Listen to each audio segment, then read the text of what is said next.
तो हिंदी माध्यम के सभी प्यारे छात्रों का एक बार फिर से स्वागत है। और आज का टॉपिक है गुणनखंड निकालना। ये क्यों जरूरी है? क्योंकि इसी की सहायता से हम एलसीएम और एचसीएफ निकालना सीख पाएंगे। इसलिए ये बहुत इंपॉर्टेंट होता है, क्योंकि जब हम उदाहरण करेंगे और प्रश्नावली के सवाल करेंगे तो गुणनखंड निकालना यदि नहीं बनता है तो हम एलसीएम ही नहीं निकाल पाएंगे, ना एचसीएफ निकाल पाएंगे। तो बहुत अच्छे से आज का टॉपिक समझना है, और जिस क्रम में मैं करवा रहा हूं उसी क्रम में आप नोटबुक में लिखते जाइएगा, ताकि जब आप रिवीजन करें तो आपको एक ही नज़र मारने से पूरा फिर से याद आ जाए सब कुछ। तो शुरुआत करूंगा सरल से कठिन की ओर। पहले सरल गुणनखंड निकालेंगे, फिर कठिन। थोड़ा सा पेशेंस रखना, यदि आप पे कुछ बनता है थोड़ा बहुत इसके बारे में तो धीरज रख के देखना है, क्योंकि पूर्णता को प्राप्त तभी हो सकते हो जब आपके दिमाग में पेशेंस हो, थोड़ा सा धीरज हो। तो कोई भी संख्या है उसका गुणनखंड कैसे निकाल सकते हैं? एक सरल सी संख्या लेते हैं। जैसे आपके सामने एक संख्या ली है 12। बहुत सरल है, जिन पे बनता होगा उनको थोड़ा लग रहा होगा कि बहुत सरल है, लेकिन सरल से कठिन की ओर ही हम मैथ सीख सकते हैं। तो सबसे पहले क्या करना होता है, कोई भी संख्या आपको दी रही जिसका गुणनखंड निकालना है तो हम उसी संख्या के बगल से इस तरीके का एक स्ट्रक्चर बनाते हैं। पहले एक ऐसी लाइन खींचेंगे, खड़ी लाइन, और फिर हम एक आड़ी लाइन खींचते हैं। बिल्कुल जीरो से समझा रहा हूं, बहुत ध्यान से समझना। एक आड़ी लाइन इस तरीके से खींच लेते हैं। उसके बाद जिस भी संख्या का हमें गुणनखंड निकालना होता है वो संख्या हम यहाँ पे लिखते हैं। तो हमने यहाँ पे वो संख्या लिख दी। अब यहाँ पे हमें एक दूसरी संख्या लिखनी होती है जो हम अपने दिमाग से सोचते हैं। तो वो क्या होगा? देखो, गुणनखंड निकालने के लिए कुछ संख्याओं से हम स्टार्ट करते हैं। मतलब कहा जाता है कि कोई भी संख्या का अगर हमें गुणनखंड निकालना है तो सबसे छोटी संख्या 2 से ट्राई करो पहले। जब 2 से भाग नहीं जाता है तो फिर 3 से ट्राई करो, और जब 3 से भाग नहीं जाता है तो फिर 5 से ट्राई करो। ये आपको कुछ संख्याओं के क्रम याद रख लेने हैं कि सबसे पहले हमें 2 से भाग देने की कोशिश करना है 12 में। अगर 2 से भाग चला गया तो अच्छी बात है। अगर 2 से भाग मान लीजिए उस संख्या में नहीं गया, कोई दूसरी संख्या है, तो फिर किससे ट्राई करना है? 3 से। नियम यही कहता है। अगर मान लीजिए कि 3 से भी भाग नहीं गया तो फिर किससे देना है? 5 से। इसके बाद ये क्रम चलता जाएगा। फिर आप 7 से ट्राई करेंगे, 7 से भी नहीं जा रहा है तो फिर 11 से आपको ट्राई करना है, और 11 से भी नहीं जा रहा है तो फिर आप 13 से कर सकते हो। फिर 13 से भी नहीं गया तो 17 से कर सकते हो, और 17 से भी नहीं गया तो फिर क्या करोगे? 19 से ट्राई करोगे, और 19 से भी नहीं गया तो 23 से, और इस तरीके से इतने में आपका भाग चला जाएगा। ठीक है? तो ये जो है, इसके आगे भी संख्याएं होती हैं, बट 10th लेवल पे इतना ही आपके लिए पर्याप्त होगा। तो सबसे पहले नियम के अनुसार चलना है। सबसे पहले 2 से भाग करने की कोशिश करना है इस 12 में। चलिए, तो 2 से भाग कर देंगे। तो 2 की टेबल पढ़ना है, 2 की दुनिया। 2 एकम 2, 2 दूनी 4, 2 तिया 6, 2 चौके 8, 2 पंचे 10, और 2 छौ 12। कितनी बार में गया? 6 बार में गया। जितनी बार में भाग जाता है वो संख्या हम नीचे लिखेंगे, फिर हम 2 से ट्राई करेंगे, क्योंकि हमारा नियम यही कहता है कि कोई भी संख्या सामने हो नियम से चलो। फिर से 2 से भाग करेंगे। अगर 2 से इसमें नहीं गया तो फिर आगे बढ़ेंगे 3 से। अगर 2 से भाग जाता ही जा रहा है तो 2 से ही करिएगा। तो फिर से हम 2 से ही भाग करेंगे। तो 2 तिया 6 है ना। अब आ गया 2 का, हमने टेबल पढ़ा, 2 की दुनिया पढ़ी, तो 3 बार में 6 आता है। 2 तिया 6, तो 2 का 6 में भाग 3 बार गया। अब देखो, अब यहां से अगर हम 2 से ट्राई करेंगे तो नहीं जाएगा, क्योंकि 3 जो है 2 की टेबल में 3 नहीं आता है। तो फिर कितने से करेंगे? 3 से ही कर देंगे। तो 3 एकम 3, एक बार चला गया। और जैसे ही नीचे यहाँ पे 1 आया, समझ जाइए कि गुणनखंड विधि समाप्त हो चुकी है। उस संख्या के इतने ही गुणनखंड आ सकते हैं, क्योंकि नीचे क्या आ गया? 1। अब 1 का भाग नहीं करना। ठीक है? तो हम लिख सकते हैं कि जो 12 संख्या है इसकी जो ये गुणनखंड आए हैं 12 बराबर, वो हम ऐसे लिख सकते हैं 2 गुणित, जो भी संख्या आती है ना ये किनारे पे, उनको हम गुणा लगा के लिखते हैं। तो जैसे 2 गुणित 2 गुणित 3। क्लियर हुआ कि नहीं? तो ये, और ये जो है 12 के क्या है? अभाज्य गुणनखंड कहलाते हैं। ये गुणनखंड तो है, लेकिन कैसे वाले हैं? अभाज्य गुणनखंड इनको हम बोलते हैं। तो हम ऐसे भी लिख सकते हैं कि 12 के क्या हैं ये, अभाज्य गुणनखंड है। तो ये चीजों का जो है ध्यान आप रखोगे तो बहुत ही अच्छे से आप गणित सीखते जाओगे। तो ये क्या है, 12 के अभाज्य गुणनखंड। अब इनको लिखने का जो तरीका होता है, एक तरीका और चलता है। जैसे अगर कोई संख्या रिपीट हो रही है, अगर कोई संख्या 2 बार लिखी है तो उसको हम एक बार ही लिख के जितने बार रिपीट हुई है उतने की घात लगा देंगे। जैसे 1 और 1 2, 2 बार रिपीट हुई है ना तो 2 की घात लगा देंगे, और 3 एक ही बार है तो उसको हम ज्यों का त्यों लिखेंगे। तो ये तरीका भी काफी ज्यादा फेमस है। तो किसी भी संख्या का जो गुणनखंड आप निकालोगे उसके बाद आप उसको घातों के रूप में भी लिख सकते हो। जैसे अब एक दूसरा एग्जाम्पल आपके सामने लेता हूं और आपको प्रैक्टिस करनी है यहीं अभी वीडियो को पॉज करके। कैसी प्रैक्टिस करोगे, मैं आपके सामने एक संख्या दे रहा हूं 18। अब आप इसका उभयनिष्ठ जो अभाज्य गुणनखंड है वो निकालिएगा। ठीक है, तो चलिए शुरू हो जाइए। चलिए अब आप मैं करके बताता हूं कैसे करोगे। 18 के अभाज्य गुणनखंड कैसे निकालोगे, आप किनारे पे 18 लिखोगे, उसके बाद एक खड़ी लाइन और एक आड़ी लाइन, इस तरीके से। अब शुरुआत किससे करनी है, 2 से करनी है, तो 2 से भाग दो। तो 2 की टेबल में क्या 18 आता है, बिल्कुल 2 नाम 18, 9 बार में आता है। तो जितनी बार में आता है उतनी संख्या नीचे आ जाएगी। फिर 2 की टेबल में क्या 9 आता है, 2 की दुनिया में क्या 9 आता है, आप कहोगे नहीं आता। तो 3 की टेबल में आता होगा, बिल्कुल, क्योंकि 2 के बाद फिर किससे ट्राई करना है, अगर 2 से भाग नहीं जाता तो 3 से। तो 3 से ट्राई कर लेते हैं, क्योंकि 2 की टेबल पड़ी, 2 एकम 2, 2 दूनी 4, 2 तिया 6, 2 चौके 8 और 2 पंचे सीधा 10 होता है। 9 तो आया नहीं, तो अब 3 से करा यहाँ पे। तो 3 तिरका 9, 3 बार में 9 आता है, 3 तिरका 9। क्लियर हुआ कि नहीं। फिर 3 से फिर हमने भाग कर दिया, क्योंकि 3 ही लिखा है तो उसी संख्या से हो जाएगा, 3 एकम 3। तो 18 के जो गुणनखंड आए होंगे वो आए होंगे 2 गुणित 3 गुणित 3। तो हम यहाँ पे लिखेंगे 2 गुणित 3 गुणित 3। तो ये 18 के गुणनखंड होंगे। इनको घातों के रूप में मैंने कैसे बताया है कि जो संख्या रिपीट हो रही, देखो 3 2 जगह है ना, तो हमने 2 तो लिखा, लेकिन 3 जो रिपीट हो रही है उसको हम 2 की घात लगा के इस तरीके से लिख सकते हैं। तो 18 के जो अभाज्य गुणनखंड होंगे वो होंगे 2 गुणित 3 के ऊपर 2 की घात। तो ये हो गया 18 का। आई होप आप पे बन गया होगा। अगर नहीं भी बना है तो कोई टेंशन नहीं लेनी है, आगे आप पे धीरे धीरे बनने लगेगा। जैसे तीसरी संख्या में आपके सामने ले रहा हूं 24। थोड़ा सा कठिन कर दिया है 24, उतना भी नहीं है, बस कोशिश करिएगा 24 के निकालने की। वीडियो को रोक लीजिएगा। चलिए अब मैं बता देता हूं, देखो कैसे करोगे। जो संख्या दी हुई है ना उसको यहां पे लिखो, एक खड़ी लाइन और एक खींचना है आड़ी लाइन। अब 2 की दुनिया तब तक पढ़ना है जब तक 24 ना आए। तो 24 जैसे बड़ी संख्या है तो अलग अलग कर दो, जैसे कि 2 एकम 2 और 2 दूनी 4, ये चला गया। 2 एकम 2 और 2 दूनी 4, ऐसे भी कर सकते हो। ठीक है, अब इसके बाद आप दिमाग भी लगा लोगे कि 12 दूनी 24 ही होता है, मतलब करेक्ट है। ठीक है, अब क्या 2 की दुनिया में 12 आता है, लगाइए दिमाग, बिल्कुल आता है। 2 एकम 2, 2 एकम 2, 2 दूनी 4, 2 तिया 6, 2 चौके 8, 2 पंचे 10 और 2 इशम 12। ये देखो 2 की टेबल में 6 बार में आता है, तो यहां जितने बार में आया वहां लिखो। 6 बार में आया तो यहां पे कितना लिख लो, 6 लिख लो। फिर एक लाइन खींचो, फिर 2 से भाग करो। 2 तिया 6, 3 बार में गया, फिर 3 से ही कर दो क्योंकि 2 से तो जाएगा नहीं, तो 3 एकम 3।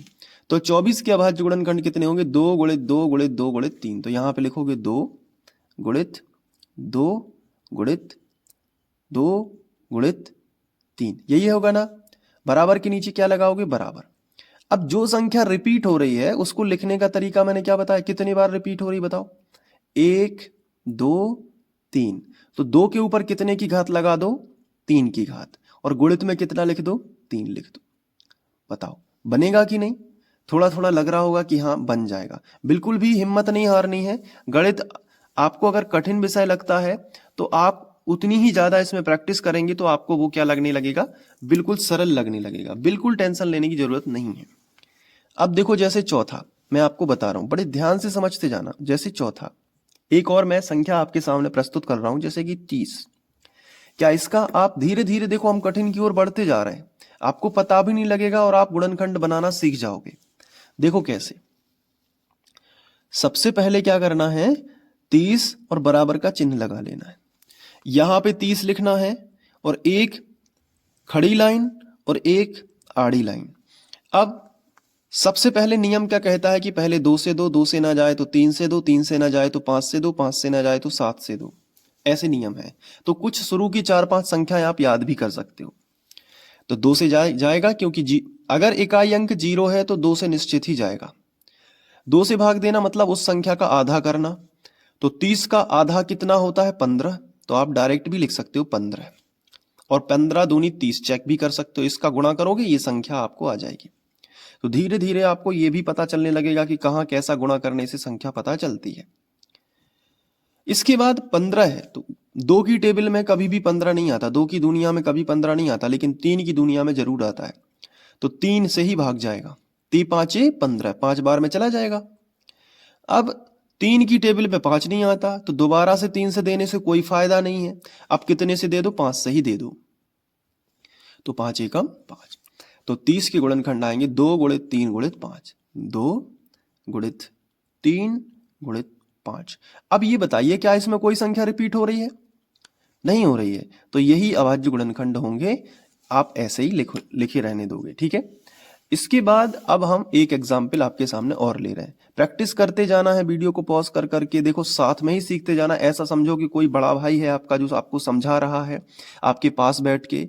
बस फर्क इतना है मोबाइल स्क्रीन का, स्क्रीन पे देखते जाओ, डेली रोज कम से कम 1 से 1.5 घंटे गणित करोगे, निश्चित सीख जाओगे।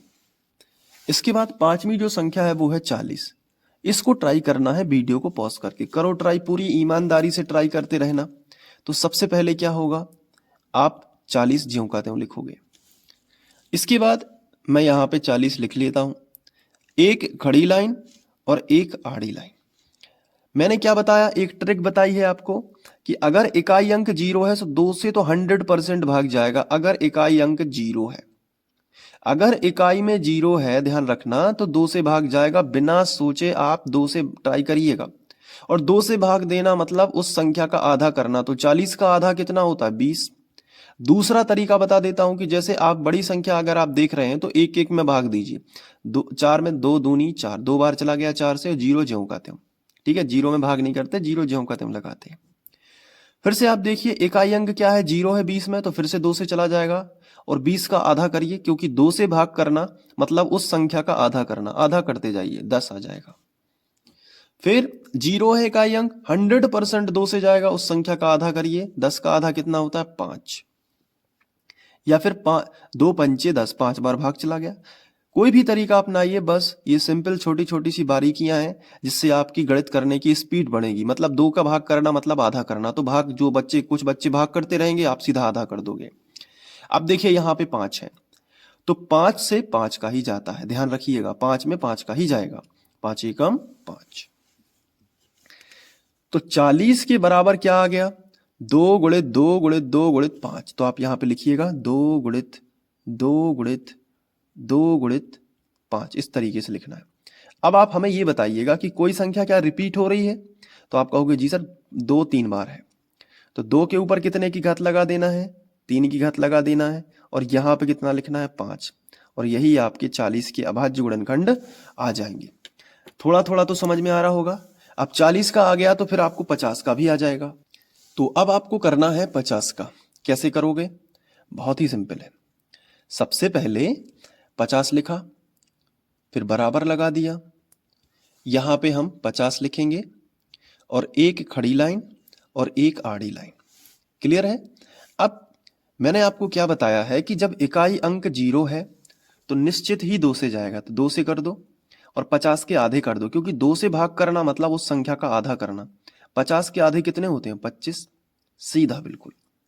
इसके बाद इकाई अंक अगर 5 आ जाए, ध्यान रखना, अगर इकाई अंक 5 है, इकाई अंक क्या है, 5 है, तो सीधा 5 से करना है भाग, हमेशा याद रखना। अगर इकाई अंक 5 है तो आप 5 से भी कर सकते हो। और एक चीज और मैं बता दूं, कहीं कहीं 3 से भी चला जाता है। तो जब भी किसी संख्या में इकाई अंक 5 है तो सोच लेना कि पहले ट्राई करना 3 से और उसके बाद ट्राई करना 5 से, क्योंकि 2 से तो जाएगा नहीं, क्योंकि इकाई अंक क्या है, 5 है, इसलिए। ठीक है, तो हमने 3 से ट्राई करा तो नहीं गया, 25 में पचम 25 5 बार चला गया। ठीक है, तो 25 5 का हम टेबल पढ़ेंगे कि जब तक 25 ना आए तो 5 बार में आ गया, पचम 25। फिर 5 से करो, 5 एकम 5, क्योंकि 5 ही है तो 5 से ही जाएगा। तो अब देखो क्या आ गया, 2 गुणित 5 गुणित 5। समझ में आ रहा है ना। अब इसको देखो कैसे करोगे, 2 लिखा है तो 2 लिखा रहने दो, 5 2 बार रिपीट हो रहा है तो गुणा में हम क्या लिखेंगे, 5 के ऊपर 2 की घात, और यही आपका 50 का अभाज्य गुणनखंड जो है वो आ जाएगा। समझ पा रहे हो ना बातों को। ठीक है, अब बारी आती है आपकी एक सवाल और लेने की। तो 7वां सवाल मैं आपके सामने ले रहा हूं, जो कि है 64। अब इसका आप निकाल के बताइएगा, वीडियो को पॉज कर लीजिएगा। ठीक है, अब मैं कर रहा हूं, ये मानते हुए कि आपने प्रैक्टिस कर ली है। चलिए देखो, 64 लिखा। अब 64 बराबर लिखा, यहां पे हमने साइड में लिख लिया 64, एक खड़ी लाइन और एक आड़ी लाइन। इकाई अंक सम संख्या हो, बहुत इंपॉर्टेंट रूल है। कोई भी संख्या लिखी है, देखिए मैं रफ में समझा देता हूं, कोई भी संख्या लिखी है, अगर उसका इकाई अंक 0 है तो 2 से भाग चला जाएगा। अगर उसका इकाई अंक कोई सम संख्या है, जैसे 2 4 6, जिनमें 2 का भाग जाता है, तो अगर कोई इकाई अंक सम संख्या है, जैसे 2 4 6 8 सम संख्या है तो आपने पढ़ी होगी, 2 4 6 8 10, जिनमें 2 का भाग पूरी पूरी बार चला जाता है, तो उसमें उस संख्या पूरी संख्या में भी 2 का भाग जाएगा। समझ पा रहे हो ना। अगर किसी संख्या का इकाई अंक 0 है या कोई सम संख्या है तो उस पूरी संख्या में 2 का भाग जाएगा ही जाएगा, सोचने की जरूरत नहीं है। इस 64 को देखो, इसका इकाई अंक क्या है, ये इकाई अंक है और ये क्या है, दहाई अंक है। तो इसका इकाई अंक कितना है, 4, जो कि एक सम संख्या है, तो 2 से भाग जाएगा ही जाएगा। और 2 से भाग करना मतलब उस संख्या का आधा करना। तो 64 का आधा कितना होता है बता दूं, तो 3 का आधा कर लो, 6 का आधा कितना हो गया, 3, और 4 का आधा कितना हो गया, 2, तो 64 का आधा कितना हो गया, 32। अब फिर से इकाई अंक 2 है, यानी एक सम संख्या है, तो 2 से भाग फिर से जाएगा। और 32 का आधा कितना होता है, तो आप 32 का आधा सोचिएगा 16 होता है। नहीं बनता है तो 32 का 2 में भाग, 32 में 2 से भाग करिएगा, 16 ही आएगा। अब फिर से देखिए, इकाई अंक कितना है, 6 है ना, तो 6 इकाई अंक है और 6 एक सम संख्या है, तो 2 से फिर भाग चला जाएगा, और 16 का आधा कितना होता है, 8। फिर 8 एक क्या है, सम संख्या है, 2 से ही जाएगा, 2 चौके 8। फिर 4 2 से ही जाएगा, 2 दूनी 4, फिर 2 2 से ही जाएगा 1। तो 64 के गुणनखंड है 2 गुणित 2 गुणित 2 गुणित 2 गुणित 2 गुणित 2। कितने बार है, 1 2 3 4 5 6, तो यहाँ पे लिख दो 2 2 3 4 5 6, 1 2 3 4 5 6, यानी 2 6 बार रिपीट है, तो हम ऐसा भी लिख सकते हैं 2 के ऊपर 6 की घात। तो 64 के अभाज्य गुणनखंड क्या हो जाएंगे, 2 के ऊपर 6 की घात। आया समझ में। इसके बाद अगली संख्या देखना है, बहुत ही अच्छे से देखना है। अगली संख्या है 80।